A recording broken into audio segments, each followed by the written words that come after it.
Hi, my name's Ian Wallace. I call myself the Messed Up Counsellor, which is quite an intriguing name. And the podcast you're about to see is one of many, and we've been doing about a year now. So you can look back and see all the things we've talked about with guests and on my own over the process. A lot of the information I use in the podcast initially came from the first book I wrote in 2011. Why do we do that? What do we do about it? And that came out and was the basis of all my learning, understanding at that time, which is going back a few years now. And that process of understanding how the world works for people, how we can alter, change, and adapt it, was kind of what it was there to do with the initial stages. I've made that now an audiobook as well, so it's available on Amazon as an audio file that you can check out and you can download to your heart's content, and hopefully that will be helpful. In the podcasts, we're trying to look at all sorts of things that about human interactions, human dynamics, the world, and how we might understand it more or change it more. So it gives you lots of ideas and tools in order to think about and look at different ways of being or dealing with things. And hopefully that brings people together and makes people more able to connect and communicate. Lots of topics. If you ever want to connect to me, just obviously drop me a comment on the podcast and I shall try as much as possible to reply. And if you've got any ideas of things that we might want to use on the podcasts, then please let me know. My name's Ian Wallace. Thanks for looking and thanks for listening. Hi, my name's Ian Wallace and welcome to another edition of The Messed Up Counsellor. What I'd like to look at today is families and social traditions and are they helpful? And sometimes they're definitely not. When we look at social traditions, usually they're not really something we think about unless it comes into conflict or connection with somebody else who's got a different social tradition. The what we grow up with, the part of our conditioning, part of our DNA sometimes, and so intrinsically part of us that we don't even know we're doing it. But we will respond to the people around us in the same kind of way as they and their structures, communication, lifestyle, reactions and actions and interactions, because we learn by watching a lot of the time. We learn by seeing what's going on around us and hearing what's going on around us. So we'll take on board the things that we're given. And that's normal, that's natural. We don't usually think about those things, they're just part of us. When we look at those scripts, those family and social traditions, those messages that we get, if you like, then while we're in that structure, while we're working with that community, that social process, it is helpful because it creates a oneness, it creates a similarity, it creates something that joins us together in a sense. And that's great. Nothing wrong with that. That's part of who we are. And sometimes those are really, really good, strong bonds that connect us together for generations sometimes. And it's always been that way. But sometimes it's individual families, scripts and traditions that we take on board. And as we're growing, as we're moving through our life, and as we're connecting to people outside of our community, our social conditions, then that's when it becomes sometimes unhelpful, dependent on those other people's families and social traditions and the messages they've been given. When we're in relationships, there's something we say with couple work is that opposites attract. And I think in some senses that's true. And I think the opposite attracts because it's interesting, it's different, it's something that we haven't been used to or we haven't seen. So we're curious, and as we're curious, we get more connected and we build relationships. So that's not an unusual process. I mean, we will have some things in common, that is maybe a national identity, maybe political or moral or those kind of things, might be very, very similar. But there will be some aspects of our world that we never ever think of as being different. And then that new person that we're connecting to, that new relationship, will say, whoa, what was that? You said this. What does that mean? And they will challenge that idea of what we're saying or doing to try and make sense of it for them. And we will do as well. It's a two-way street. So where those become helpful is where they have a positive influence. When they become unhelpful, it's because there's a negative influence. And sometimes the language can even be different. I always remember a long time ago when I first got together with my partner, there was a phrase that she said. She said, "Can you put the windows in?" Now, I'm literally thinking, "I put the windows in. What, you want me to break a window?" I was in her house, not my house. And I said, "What?" And looked very surprised, obviously. I said, "Draw the curtains." And I went, "Oh, draw the curtains, put the windows in." That's kind of not the same thing in my world. But she said, "No, that's what it means. We draw the curtains, we put the windows in." And I said, where does that come from? And we had a conversation about it. And it came, she thinks, from her family of origin, down the generations, where you would put a shutter across the window instead of curtains. Now, shutters are becoming more fashionable nowadays. The ones that kind of like stay where they are, that you don't have to pick up and put in. But that's where she thinks it came from, to put the windows in, put the shutters in. So her drawing the curtains was a novelty to me of putting the windows in, because I'd never heard that phrase before. Now, that for her was a normal phrase. For her family, it was a normal phrase. It was something they would say, So that's her normal process. But outside of her family and the people around her, it's obviously very confusing. So we had a laugh about that, obviously. There's no way I was going to put a brick through the window, naturally. That would not be a good idea, and probably very costly, I would think. But then it got me thinking about that kind of process of traditions and family scripts and family messages, and how those are individual sometimes to a family. And her world, with put the windows in, everybody knew what she meant. But outside of that family, it was what, And it wasn't something she'd thought about saying. It wasn't a constructed sentence. It was just a reactionary sentence. So it wasn't something that she'd said because she thought she wanted to say it. She'd put the words together in her head in a thinking way. It was just a reactionary statement. And then it got me thinking about all the times that we do that without even realising. And within our family, fine. But outside of our family, probably really disruptive and confusing. And how many times does that happen in our relationships with people who we join together? We become friendships, we become relationships, who are from different cultural norms, social interactions, family scripts. And getting that together and making it make sense would be like, somebody speaking French and somebody speaking Italian.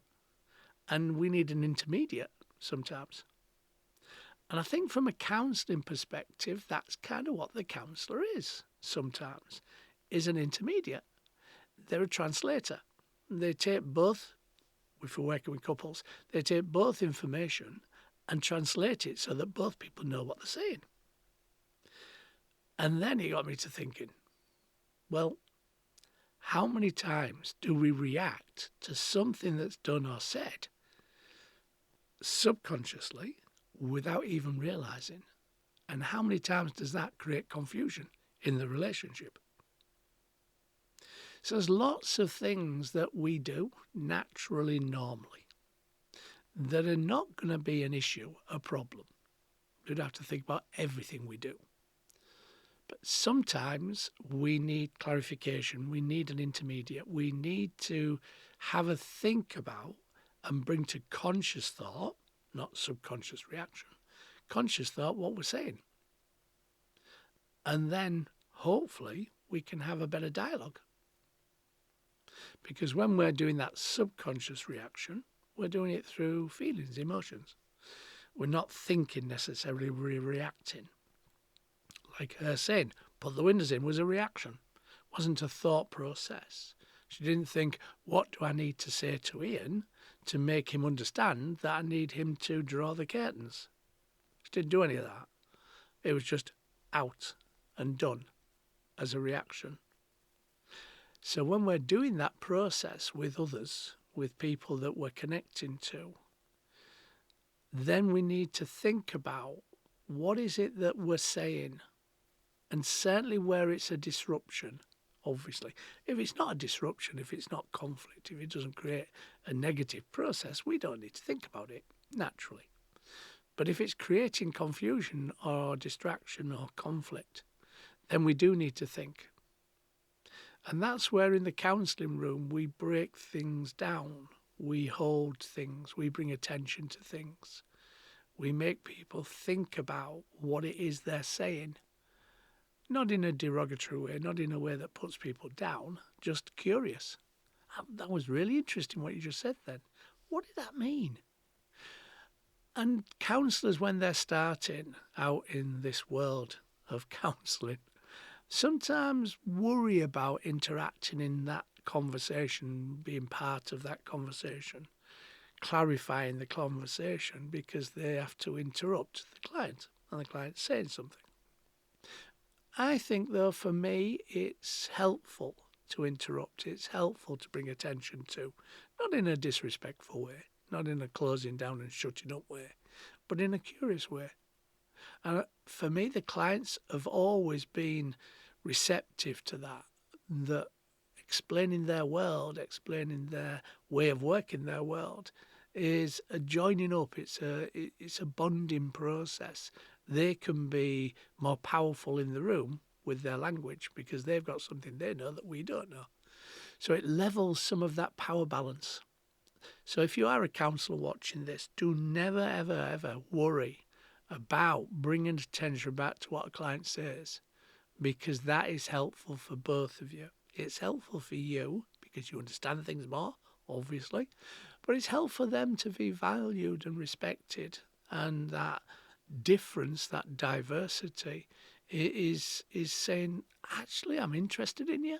I want to know. And that can be a hugely bonding process for you and the client or clients.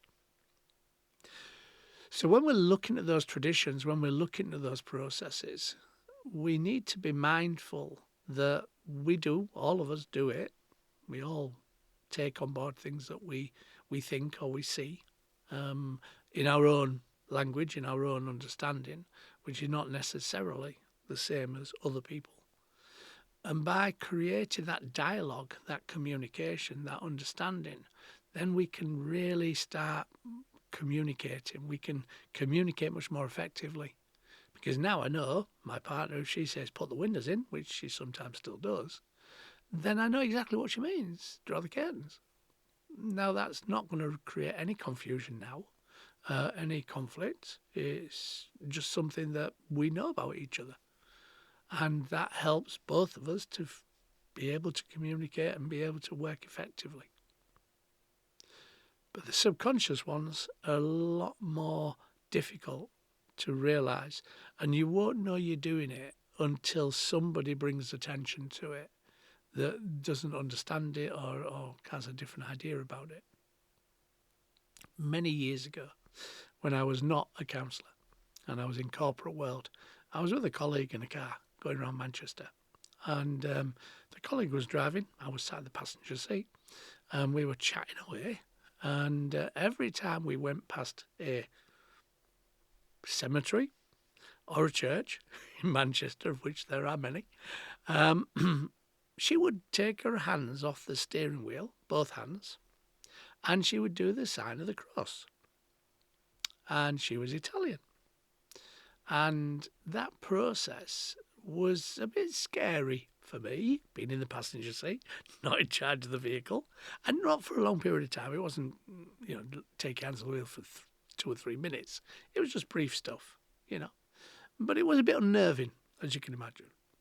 So at the end of the day, not while she's doing it, obviously, while she was driving, but at the end of the day, I brought attention to it. I said, "Do you realise what you do there?" And she didn't. It was natural for her when she was walking past a cemetery or driving past a cemetery, when she was a kid walking, obviously, their family would do the sign of the cross as a respect for the people that's in the cemetery.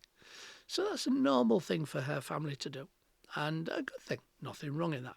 Absolutely nothing wrong in that. But she wasn't aware that she was doing it when she was driving, because it was so subconscious, so reactionary, that when I brought attention to it in the evening when we were having a coffee, and she said, "I didn't realise I did that." And I said, "No, I presume you didn't." But it was a bit unnerving for me. I mean, she was a great driver. She hadn't had any accidents or anything, so it hadn't been counterproductive. It hadn't been dangerous. Yeah? But I just thought it was an interesting process to bring attention to. And then the next time we were out, she was mindful of it, and she didn't do it. So in that sense, it's kind of adapted her process, because she'll still do it when she's passing cemeteries, maybe not driving, when she's a passenger or she's walking. But it's a different process now or was. I'm not in contact with that part of my world anymore. But it was a different process for us as we were driving around in the future, that she would bring attention to it in a humorous and comical way. And we used to have a laugh about it. But it made me realise that all these misunderstandings, all these communication difficulties, can in part sometimes be put down just to social differences. Sorry, my dyslexic brain went somewhere else then. Social differences and family scripts and family origins, because that would be helpful to think about and not to kind of take it apart piece by piece in everything you say, but at least be mindful of it, that if you're with somebody from a different cultural norm or a different social interaction, then there may need to be some kind of interpretation, some kind of mediation of the process of what that person is meaning. Now, sometimes those things, as I say, are not a problem, because it's just ways that family work and connect. But sometimes it can have a detrimental effect on relationships around us, depending on what it is. And to bring a kind of an example to that, if you like, is when people are, say, if a person's grown up in a family whereby it's been very boisterous, very noisy, lots of people shouting for attention, and they're normal, playful, not in an aggressive way, just that's the way the family worked. And then somebody's come from a very quiet family and a very kind of like, you speak when you're spoken to, those kind of origins. Then when they get together, then the person that's in the quiet family might be, possibly, worried about the aggression that the other person is showing in speaking. So they may see it as being argumentative, they may see it as shouting, they may see it as an aggressive process. Now, that won't be true necessarily, because that's the way that the other person's grown up. Likely as not, the other way around as well, that the person that's been in the boisterous family, when they hear the other person talking or the other person's family, might think that, well, can you speak up? What was that you said? Because of the kind of volume difference, if nothing else. So those kind of things are not necessarily bad things. Excuse me. You might need to edit that out. Thank you.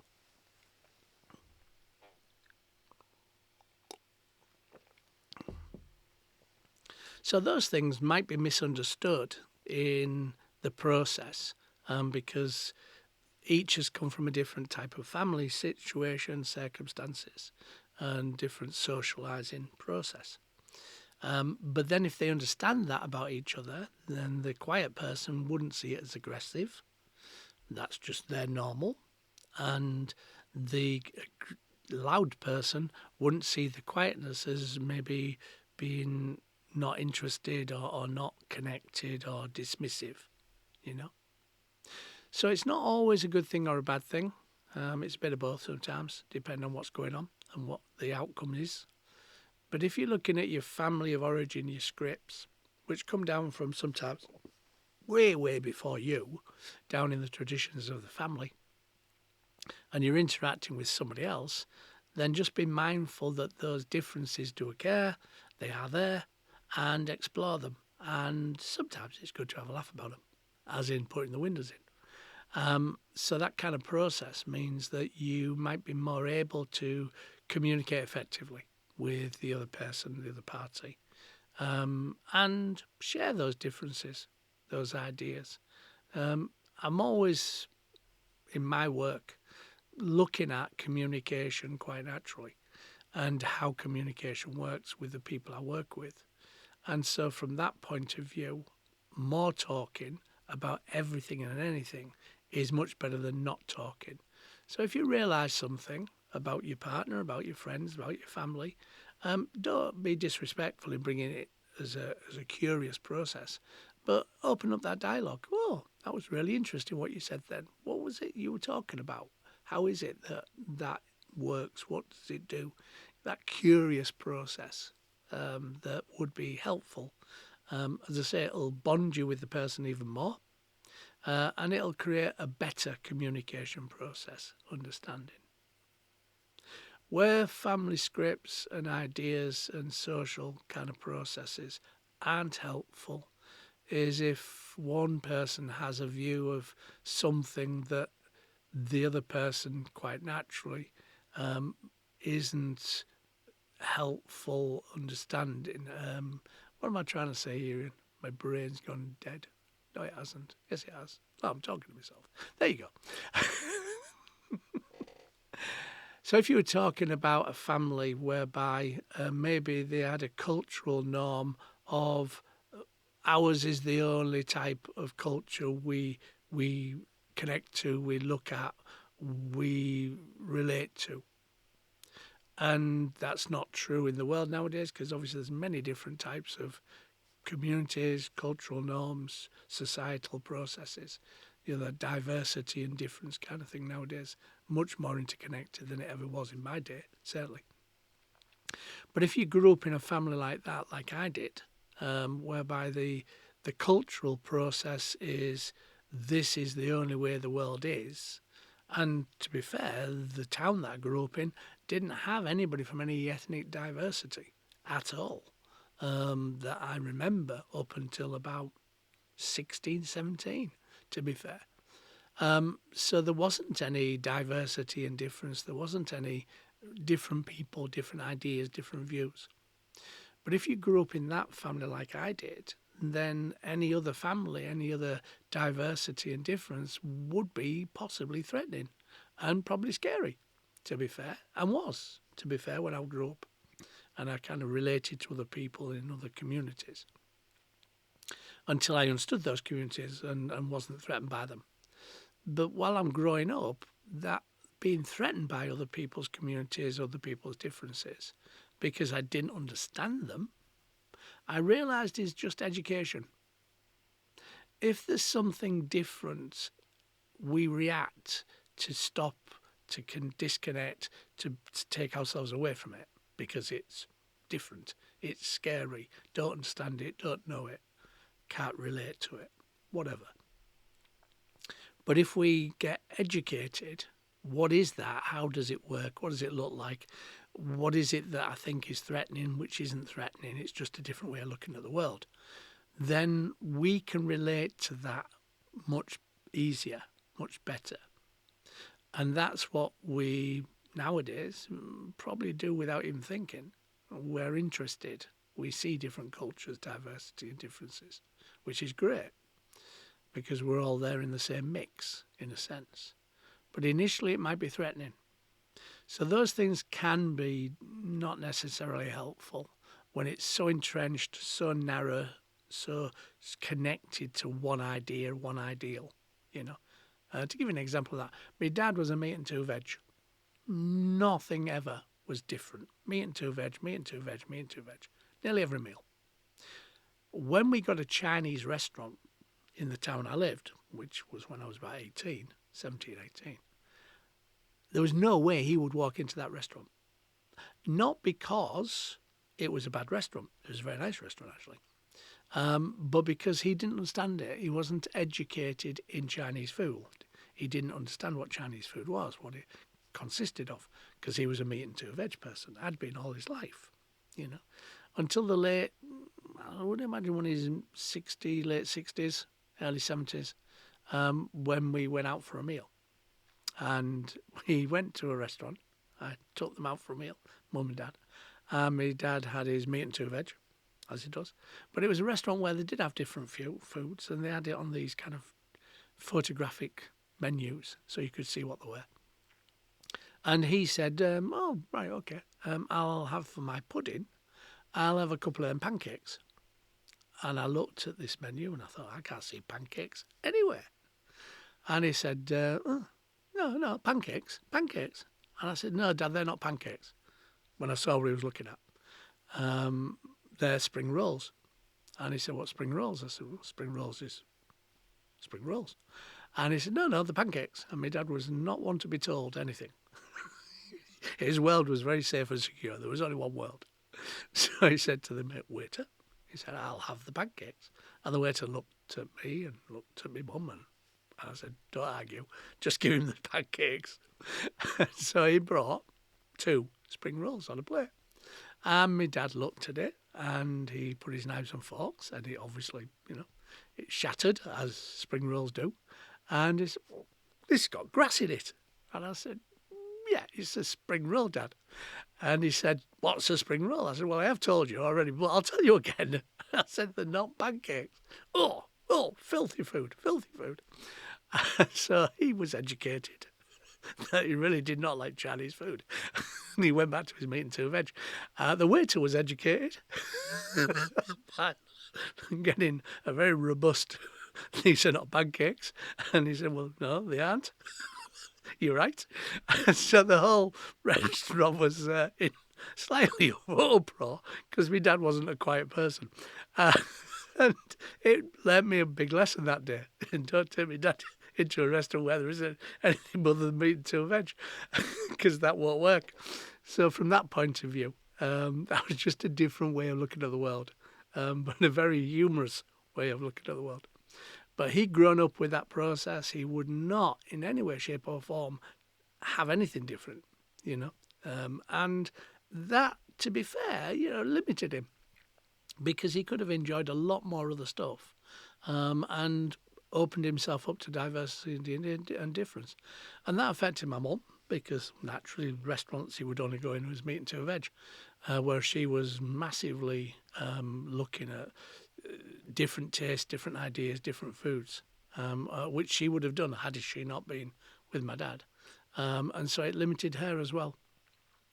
So that process means that just be mindful that these things are operating in the background all the time with all of us. And if we only restrict ourselves to the world that we know, then there's a whole range of stuff that we would never experience, which is a shame, but it is what it is. So looking at communication, talk, share, be open to that. And don't be fearful of difference and diversity. Just educate yourself. Find out about it, learn about it, see what you think about it, and then make your own choice and decision. And it might be that, like my dad, you'll never go into a Chinese restaurant. But if he'd have enjoyed that process, and he'd have had it with the right meal at the beginning instead of the end as a starter, you never know, he might have enjoyed it. But hey, he had an idea.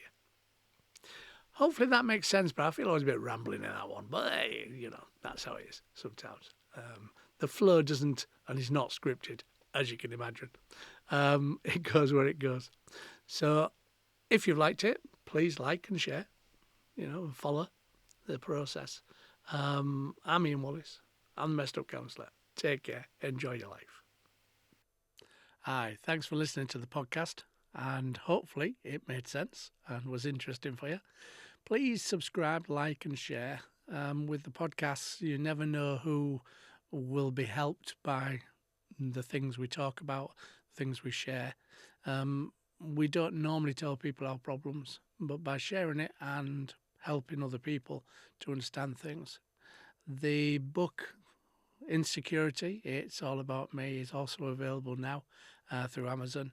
And it gives you an understanding of what drives insecurity, how insecurity works within our human dynamics, and how you can get a much more secure connection with people.